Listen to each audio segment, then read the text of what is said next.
Jack Spade back here with you with another adventure of High Noon Leatherworks, and today we're going to go to the second step of wet forming a cell phone holster.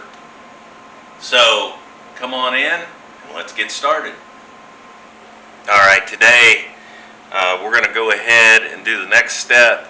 On the last video we went ahead and got our leather wet and put it around our form pattern that we made, and now we're going to take that out and I'll show you how that leather, once it dries, how it keeps its shape. So we'll take these clamps off.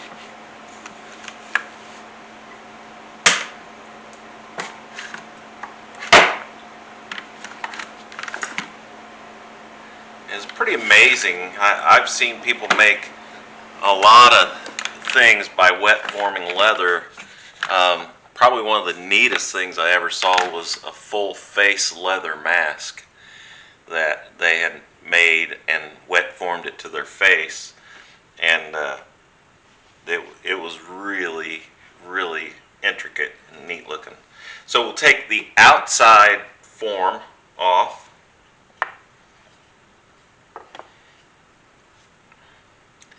and then you turn it over, there's the inside form, and we'll just remove it. And you can see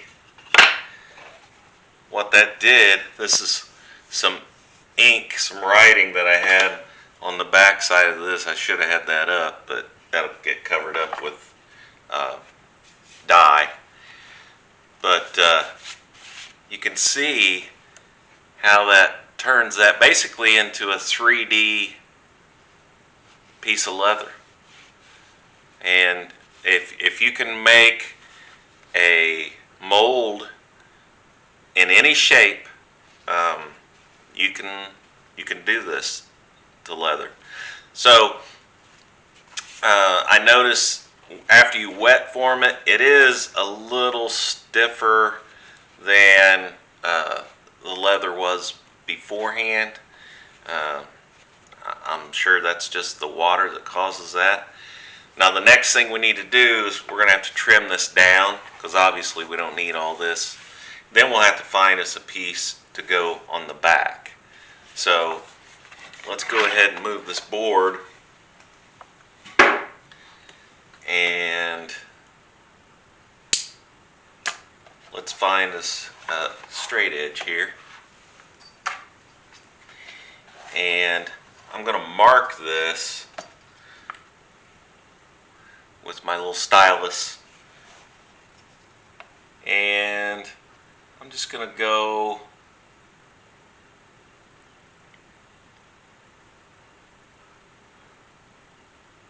an 1/8 of an inch away from the edge.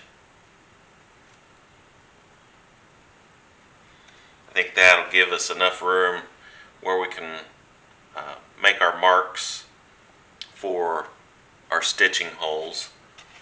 I'll turn it over and do the same thing on this side.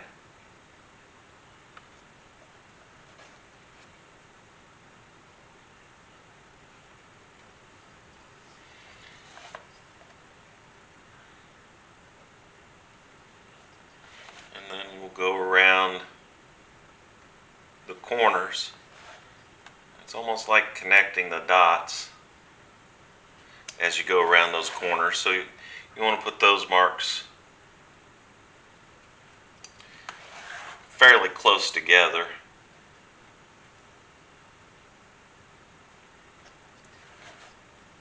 So as you work your way around that corner, I'm still putting a mark every 1/8 of an inch away from the edge. But I'm putting them about 3/16 apart. I'll show you what I did. I'm not sure whether you'll be able to see that in the camera, how well it'll show up. But yeah, you can see those marks around that corner right here. So I'll use those as my guide to cut this. I'll use the straight edge to cut the long pieces on the sides, the edges, and I want to be super careful because obviously I'm going to use a sharp blade knife. So as you're cutting, I don't normally, when I'm using a straight edge, I don't try to cut through the entire thickness the first time. I'll go over it 2 or 3 times just to make sure I get a good straight line and that I'm cutting through the leather. I don't get it kind of wavy by putting too much pressure on my blade. And you can see I get a good straight cut, and I'll show you that as soon as I get around these corners. I'll flip it over, I'll do the other side.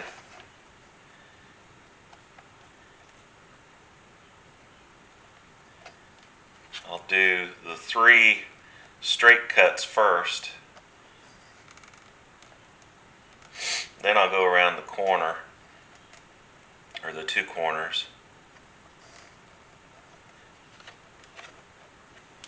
And again, I don't want my knife, by putting too much pressure on it, I don't want my knife slipping, cut my finger, my thumb. I want a good straight cut. So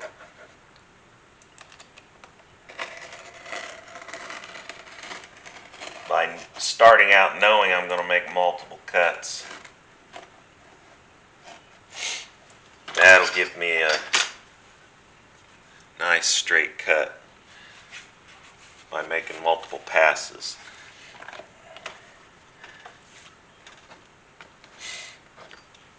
Now I'll do the bottom.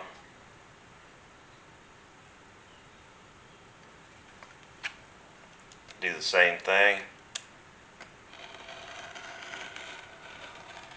Steady, multiple cuts.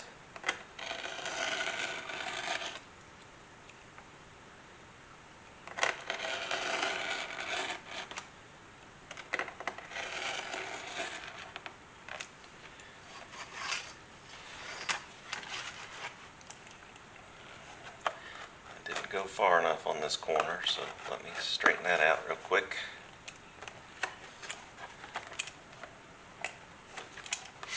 There we go. So there's my scrap. There's the holster, the molded part. Now I need to cut these corners. So I'll just follow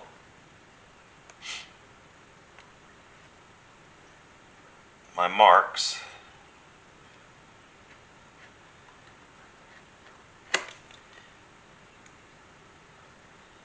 And again, I'm not trying to cut through that whole thickness the first time.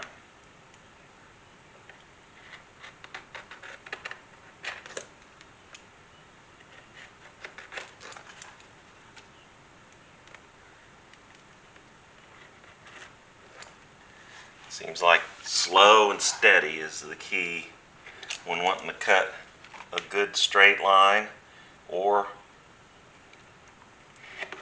a good curve. There's the first one.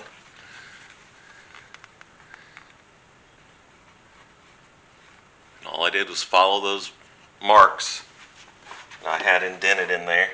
So I'm going to come back and do the second one.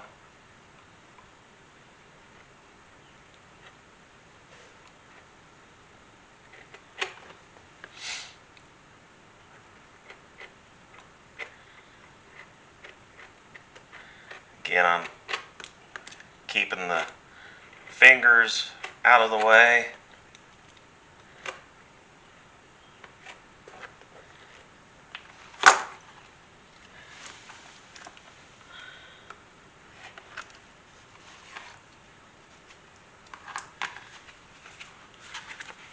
here's the second one. So now we've got this all cut out, and we're ready to do our back piece. So we'll find us another piece of leather, and we'll go from there. I'll be right back. Alright, I found a piece of leather for the back, and what I'm going to do is I'm going to end up making a strap of some kind that just comes around and pulls tight on the front. Not a buckle or anything, it'll just have a little piece of leather on there, like a belt loop type thing. You stick that strap through there and pull that tight. That's what'll keep the phone held in. I don't want to make a big flap or anything to do that. So I'll lay my mold on top, and again, I don't want to mash it in the middle because I'll spread it out. So I'll have to hold it on the ends.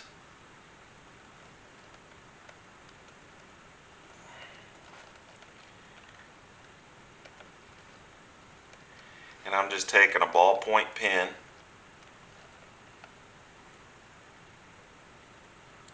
and being very, very careful not to let that move and not to smash that top piece out. Set that aside. You can see now we've got our pattern drawn on there for the back. So I'll do the same thing I did on the front. I'll use a straight edge. Now this one is going to be a little more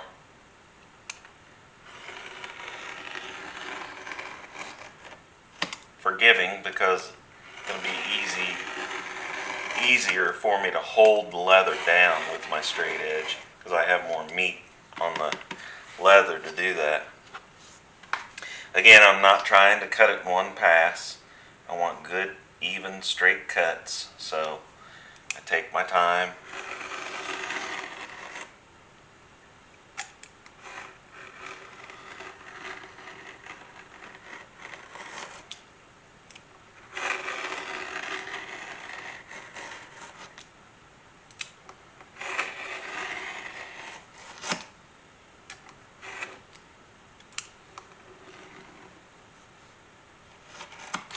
And with these self-healing cutting pads, you can feel when you get through the leather.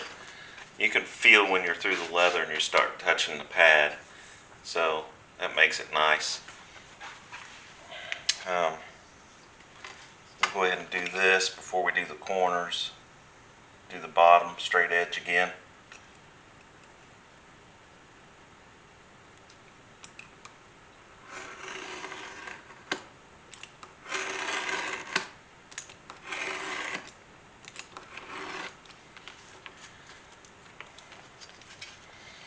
Now I'll come back and do the corners, and I'll freehand them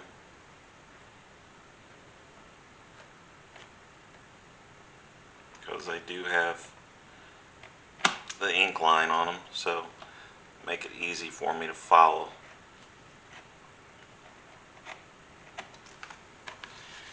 And then you can clean that up if you need to a little bit.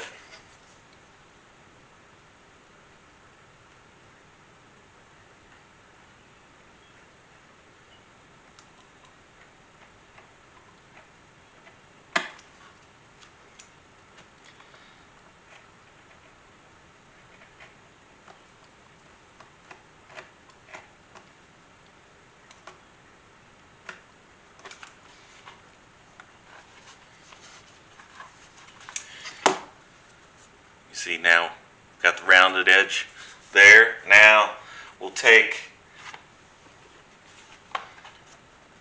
our front, lay it on the back piece, make sure that it does match up good and we're in good shape. And I am going to put the finished side in, so it makes my phone easier to slide in and out. Because I think if I had two unfinished sides touching the phone, it would be harder for it to slide in and out. So I'm going to put a finished side of the back toward the front part, the molded part. And then when I put my strap back here to come around and hold my phone in, I'll put the finished side of the strap down so it'll look right. So I'm going to match that up, and then I'm going to mark the top part, set that aside again, and cut the top of the back piece.